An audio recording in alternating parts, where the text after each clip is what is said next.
a party in the barrack sergeant's mess. This wallop came up, and it was a sort of dull thud, and I sort of came back to my premises in the Navy and Army pub, and that there might well be further attacks in the Christmas period. The outside of the barracks is now being patrolled, as this morning it was easy to plant the bomb by hand.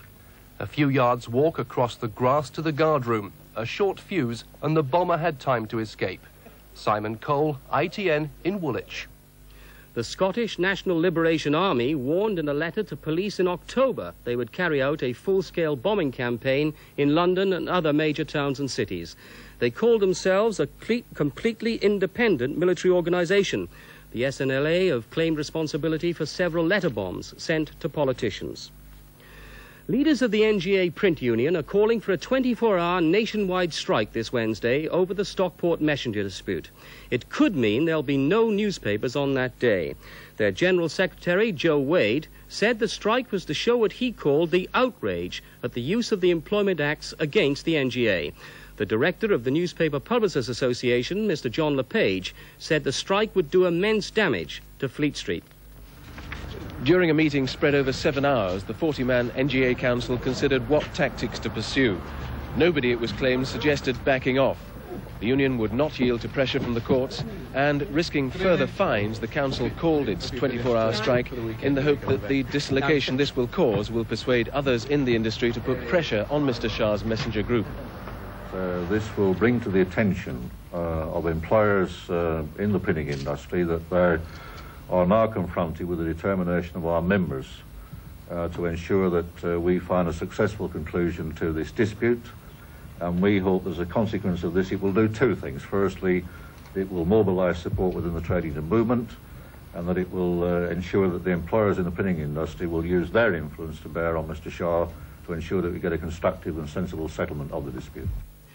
Mrs. Thatcher has exchanged messages with Argentina's new civilian president, Raúl Alfonsín, who was sworn in today.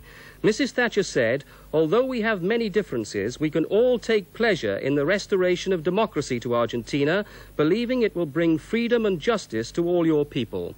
President Alfonsín replied, agreeing there were differences. He added, "In this respect, it may be useful to remember an old English proverb, where there is a will, there is a way." President Alfonsín, in an interview in tomorrow's Observer, suggests that if Britain reduces the 150-mile exclusion zone around the Falklands and freezes the building of the new airport, Argentina would officially declare an end to hostilities. Whitehall said tonight the government has no plans to do either of these things. After his swearing-in ceremony in Buenos Aires, President Alfonsín was facing the job of rebuilding his country's economy, which is in deep recession.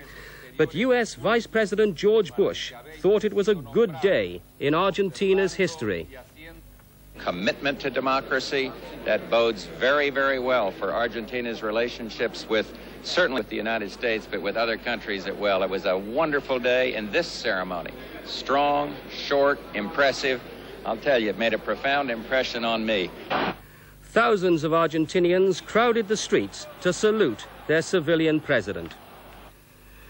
Thousands of Solidarity supporters held a torchlight procession through the Norwegian capital of Oslo tonight to honour Mrs. Danuta Vawensa after she collected her husband's Nobel Peace Prize. At the ceremony, Mrs. Vawensa was given a standing ovation, a rare occurrence at Nobel ceremonies. Danuta Vawensa was given an affectionate and admiring welcome from the hundreds who couldn't get seats for the ceremony. She'd won a place in their hearts the moment she stepped off the plane, taking a starring role, but without upstaging her absent husband and his award. For the first time, she appeared self-conscious as she faced a standing ovation on his behalf. 13-year-old Bogdan Vawensa took proud possession of the Peace Medal, leaving Danuta to deliver her husband's words. She said, "The path to a brighter future for the world leads through honest reconciliation of conflicting interests, not through hatred and bloodshed."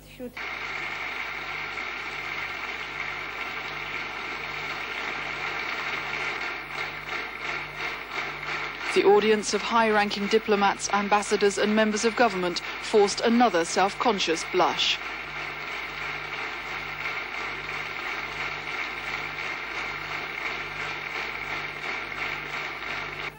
Then the former flower girl from Gdansk chatted with the King of Norway, receiving a personal message from King Olaf to her husband. Tonight, thousands of Norwegian supporters of Solidarity saluted Danuta Wałęsa. At the same time, similar marches in 12 other towns carried her husband's name throughout Norway. And their eldest son made sure he could take a personal record of the occasion home to his father. Anne Lucas, ITN, Oslo. For Lech Wałęsa himself, the day passed quietly enough. No fanfares or applauding crowds in Gdansk as his Peace Prize was being presented 500 miles away in Oslo. Wałęsa visited the Gdansk shipyard priest, Father Henryk Jankowski, to listen with him to a broadcast of the ceremony. Inside the priest's house, some anxious button pushing on a shortwave radio. It seemed for a time as though the only thing audible from Norway would be interference. But even though the BBC World Service was jammed, Radio Free Europe came to the rescue, allowing Wałęsa to listen to his wife Danuta delivering his speech. He checked the original text to make sure she'd got everything right. It was an emotional moment for Wałęsa, and the only ceremonials here in Gdansk a toast in Hungarian champagne, a gift to him from a group of workers. Wałęsa's promised to announce a new programme of action next week, and today predicted he'd one day lead an even bigger movement than Solidarity had been. Tim Ewart, ITN, Gdansk. Now sport, and on a day when England's most famous cricketer made his mark in the FA Cup, here's our sports correspondent, Jeremy Thompson. In the league, Liverpool's 4-0 defeat at Coventry was the surprise of the day. Terry Gibson scored 3 of the goals, Liverpool's worst league result for 3 years. They're still a point ahead in Division 1, but West Ham, who beat a demoralised Arsenal, and Manchester United both moved closer. In the second division, leaders Sheffield Wednesday had their toughest test of the season at Manchester City, but they came away 2-1 winners. The feeling that City were in a falsely elevated position was punctured only 5 minutes in when Kevin Bond's free kick put them ahead. Laurie Madden's leg had provided the deflection. It was an illusion, though. Wednesday grew stronger by the minute. Imre Varadi, a bargain from Newcastle, deceived Williams with a cross-come shot. 1 each. And from the moment Gary Bannister shivered the timbers early in the second half, it was evident Sheffield were a cut above their challengers. Gordon Dazil temporarily relieved the pressure on the City defence with this solo sortie, but hard as it was for the Main Road fans to swallow, City were being outplayed. How they survived this double thrust from Cunningham and Varadi, no one can be entirely certain, but sooner or later the City defence had to crack. Fittingly, it was the day's class performer, Varadi, who restored sanity to the scoreline and maintained Wednesday's charge towards Division 1. Tony Francis, ITN Sport, Main Road. The result leaves Wednesday clear at the top. Chelsea's draw and Newcastle's win putting them both ahead of City. Charlton also came into the reckoning after their win at Fulham. Meanwhile, it was FA Cup day down in the lower leagues. At Bristol, 4th Division City got the better of their local 3rd Division rivals Rovers. Ian Edwards saw them go through by 2-1. 3rd Division Bristol Rovers went into the lead when Stevens converted a free kick. But their 4th Division opponents attacked the other goal in a way that suggested there were no pushovers. Riley hitting the post. The near miss was the cue for Terry Cooper, the oldest player in league football, to come on as substitute.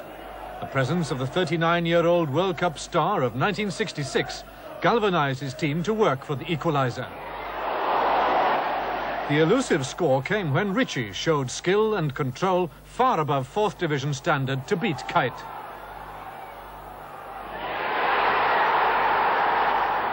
And then Terry Cooper himself made the telling pass that set up the winning goal for Hurst.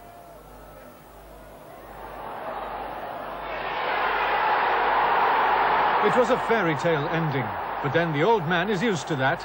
Ian Edwards, ITN Sport, Eastville. In the draw for the third round, Windsor and Eton pulled out the tie all non-league sides dream of, a home match with the holders Manchester United. But first they must beat Bournemouth on Tuesday after today's game was postponed. Maidstone, the only non-league team definitely through, face the less thrilling prospect of a visit to either Darlington or Altrincham. And a nostalgic trip for Alan Clark, who'll take his new team Scunthorpe to Leeds, the club where he made his name as a player. Though it was the sporting all-rounder Ian Botham who stole the limelight. Botham, the third division's most famous reserve striker, turned out to be a tower of defence today, and soon saw Steve Cammack put Scunthorpe into a comfortable 2-goal lead, which they never lost.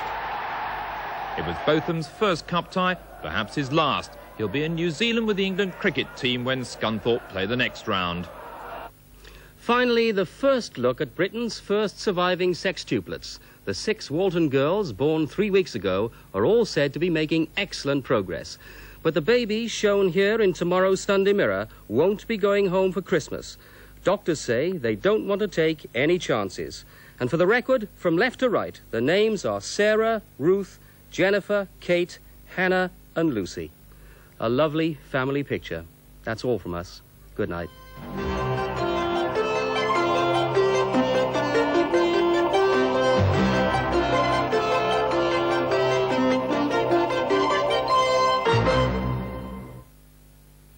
Now the weather, a widespread moderate and locally severe frost will develop tonight. Lowest temperatures near -7 degrees centigrade. Tomorrow will be mostly dry with bright spells, but highest temperatures will be only 5 degrees centigrade. The light to moderate northwesterly winds will become light southeasterly tomorrow, and that's the weather forecast.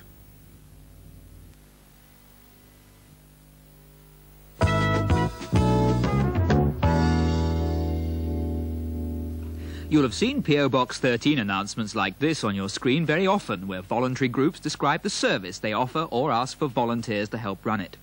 Does your group need a PSA? Applications are being taken now for announcements to be screened later this year. Get all the details by writing to PO Box 13, Southampton or Rochester.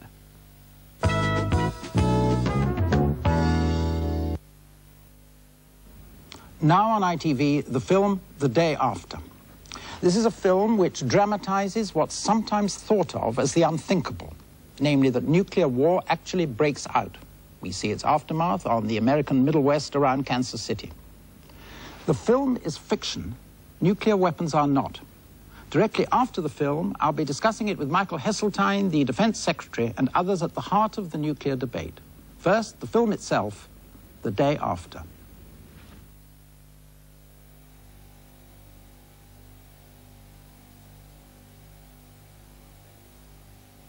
Although based on scientific fact, the following film is fiction. Because of the graphic depiction of the effects of a nuclear war, viewers may find some scenes disturbing.